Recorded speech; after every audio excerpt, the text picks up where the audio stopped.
Hi, Julie Jones here from SSB Performance, Smarter, Stronger, Better Mindset Training with this week's Mindset Made Simple tip. This week, we're talking about being confident or being competitive. Is it more important to be competitive or is it more important to be confident? It's sort of like that chicken or the egg question. And if I had the answer to this, we would all be confident because it would be that simple, but we know it's not that simple. We also know that peak performers are high in both. They're very confident and they're very competitive. We also know, however, that everyone on the face of the earth, no matter what they do, no matter who they are, no matter how much success they've found, struggles with confidence at one point or another for one reason or another. So that leads us to the question is, what can we control, our confidence or our competitiveness? Confidence is the way we feel. Competitiveness is what we do. As we become more self-aware and we understand a little bit more about why we compete the way we do, we start to find that it's easier for us to change the way we act than it is to change the way that we feel. I've read or heard on podcasts that Major League pitchers say they have their A game about 20% of the time. That means they're pitching to the best hitters in the world 80% of the time without their best stuff. So how do they ever win? Just because they have their best stuff doesn't mean they'll win.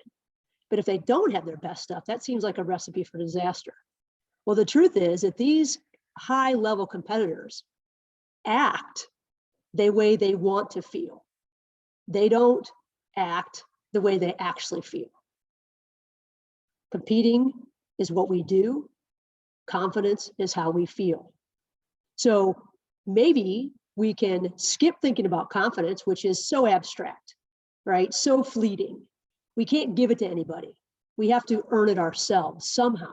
And when we're playing like crap, or when things just aren't going our way, how in the world are we going to feel confident? Yes, we can go back and say we prepared, we've been good before, we can play our highlight reel, we can do all these things, but sometimes that's not enough to get us up over the hump. But what we can do is we can always choose to compete. We can always choose to compete with no matter who we're playing, by giving effort, by going hard, focused, being competitive, competing in the things that we can control, giving energy. It takes no confidence to swing the bat hard. It takes no confidence to swing at a third strike, right? It takes no confidence to get back on defense.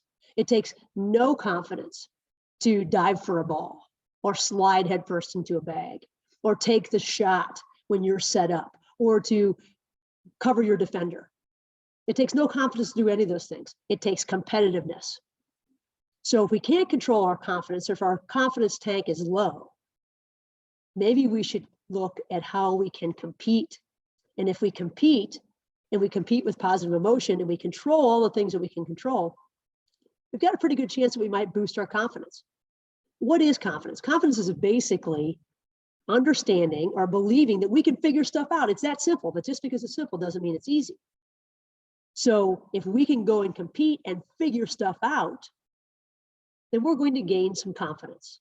I just worked with a team today that came off a pretty good weekend. They've been struggling, but they said the difference between Friday and Saturday was that they were confident because they competed on Friday and they went into Saturday's games with confidence.